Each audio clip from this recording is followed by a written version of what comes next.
Bonjour, I am King Louis XIV. Hello, Your Majesty. Did you know that you are a prime example of an absolute monarchy? Not only did you evolve France into an extreme power, but you did it with a style that others would catch on to, such as Peter the Great in Russia. I knew I was good, but maybe not that good. The divine right of kings gave me all the help I needed to do my job. That, your fascination of war, and your ability of being a great leader. You made a strong professional standing army, stopped the religious wars, and helped make a well-developed and balanced economy with the use of tariffs and taxes. It is true what you said, you were the state. All I did was do what my state needed me to do, with a little extra for myself. I did spend a lot of money to build my palace. Yes, but you began capitation, a tax on every person, even the upper class. You defeated both frondes, or rebellions, in your time. You also gave more power to the direct representatives, who would also collect taxes and look out for any troublemakers. You helped make a strong army by giving the soldiers regular pay and welfare for former soldiers. You were definitely a people's leader. That I was.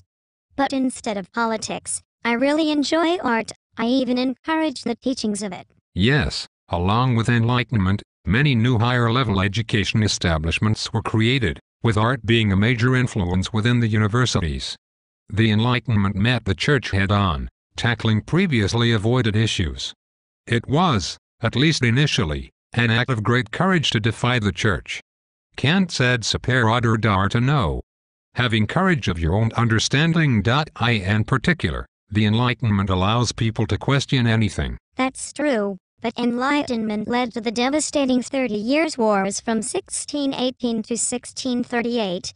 The main proponents of this intellectual movement, the philosophes, were primarily men of high rank, men like Voltaire, Locke, Diderot, Montesquieu and Rousseau, but their views stemmed from the scientific revolution of the previous century.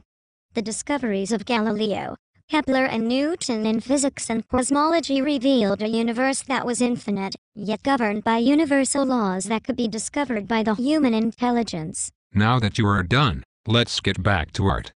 The Renaissance was a cultural and scholarly movement which stressed the rediscovery and application of texts and thought from the years before the Middle Ages. The reoccurring happened in Europe from 1400 to 1600.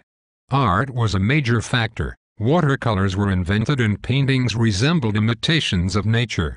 Key artists in this era include Michelangelo, Raphael, Leonardo, and Donatello, all of the Teenage Mutant Ninja Turtles. At its core, the Renaissance was a movement dedicated to the rediscovery and use of classical learning, that is to say, knowledge and attitudes from the ancient Greek and Roman eras that seemed lost in those Middle Ages. The Renaissance and Reformation were tied hand in hand. It was the split in the Latin Christian Church instigated by Martin Luther in 1517 and evolved by many others over the next decades, which created and introduced Protestantism. Which sounds a lot like protest, huh? That's because in a way, it was. In the early 16th century, Western and Central Europe followed the Latin Church headed by the Pope. While religion permeated the lives of everyone in Europe, even if the poor focused on day-to-day issues and the rich on improving the afterlife, there was widespread dissatisfaction with many aspects of the church, at its bloated bureaucracy, perceived arrogance, extreme greed and abuses of power. There was also widespread agreement that the church needed to be reformed, to restore it to a purer and more accurate form.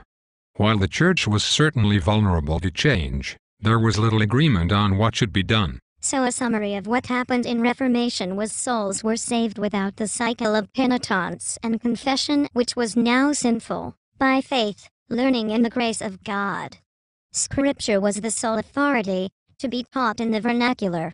A new church structure, the community of believers, focused around the preacher, needing no central hierarchy. The 2 sacraments mentioned in the scriptures were kept, albeit altered, but the other 5 were downgraded. In short, the elaborate, costly, organized church with often absent priests was replaced by austere prayer, worship, and local preaching, striking a chord with lay people and theologians like. Man, you really know your history, don't you, Pirate Pete? Good day to you, sir.